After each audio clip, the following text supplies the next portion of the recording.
Now we study the concept of congruences and modular arithmetic. Let a be integers and n be a positive integer.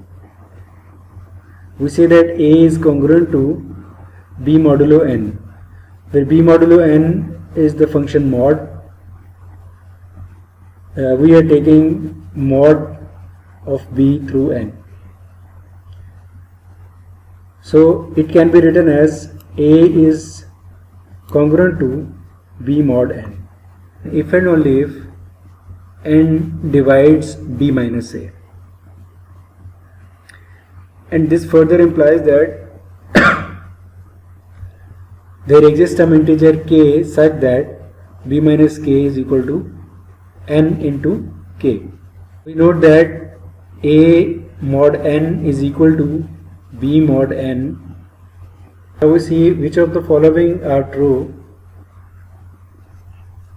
3 is congruent to 3 mod 17, and we can see here that 3 minus 3 is 0. So, and 0 is divisible by 17, so it is true. इसी तरह हम देखते हैं 3 is congruent to minus 3 mod 17 or not. So now when we subtract 3 from minus 3, we get minus 6, which is not divisible by 17. So this is not true, this is false.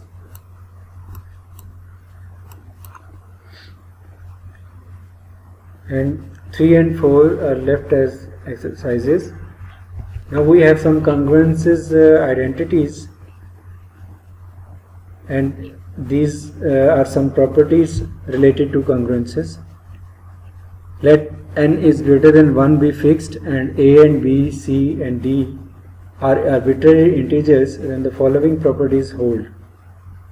The first property is known as reflexive property. In reflexive property we see that a is congruent to itself. A is congruent to a mod n. So a is, since we see that a minus a is equal to 0 and 0 is divisible by any number n which is not 0. So symmetric property, if a is congruent to b mod n, then b is congruent to a mod n, and it can be easily seen then that if a minus b is divisible by n, then b minus a is also divisible by n. So if 8 is divisible by 2, then minus 8 is also divisible by 2. So changing the places in subtraction will not affect the number, and hence n divides both a minus b and b minus a.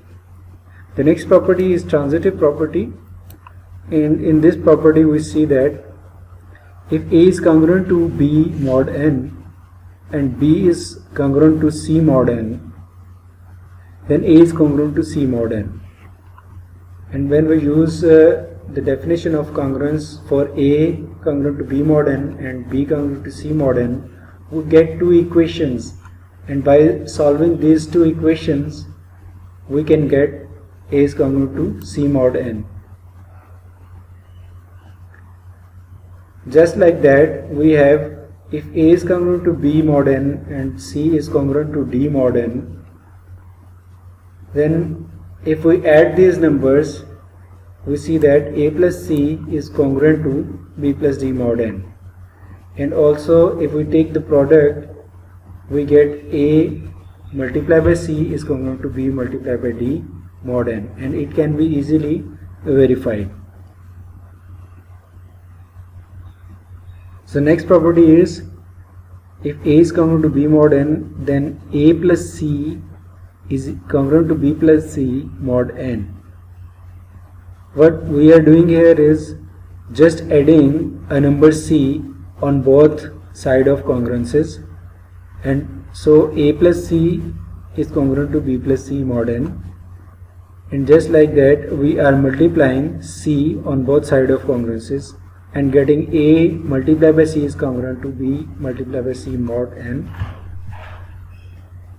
And the next property is if we are given a is congruent to b mod n, a raised power k is congruent to b raised power k mod n for any positive integer k. So if given a congruence, we can raise a and b to some power k, which is any positive integer, so the congruence will remain the same. Now we see a theorem related to congruences.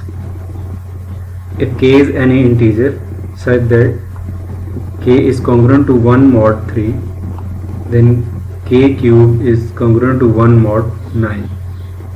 So now we see the proof of this statement.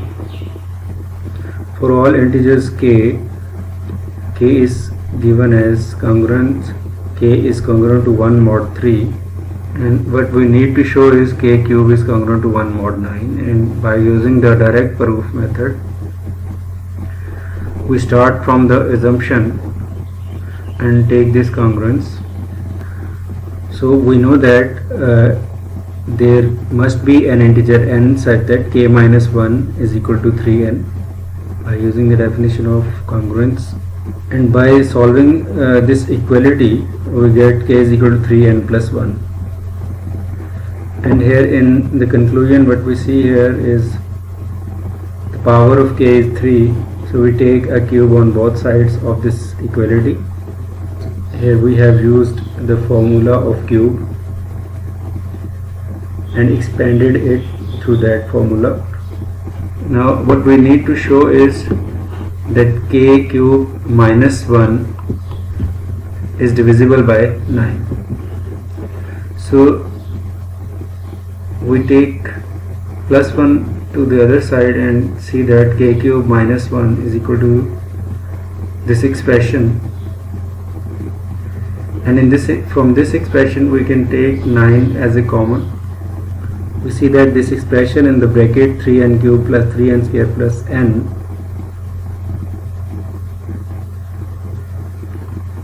is an integer. Since cube of an integer is an integer, and that's how square of an integer is an integer, and the sum of these integer will be an integer. So we are replacing this whole bracket with m, and this whole integer is now represented by m. So from this equality we see that 9 is dividing k cube minus 1, which is exactly the same as k cube is congruent to 1 mod 9.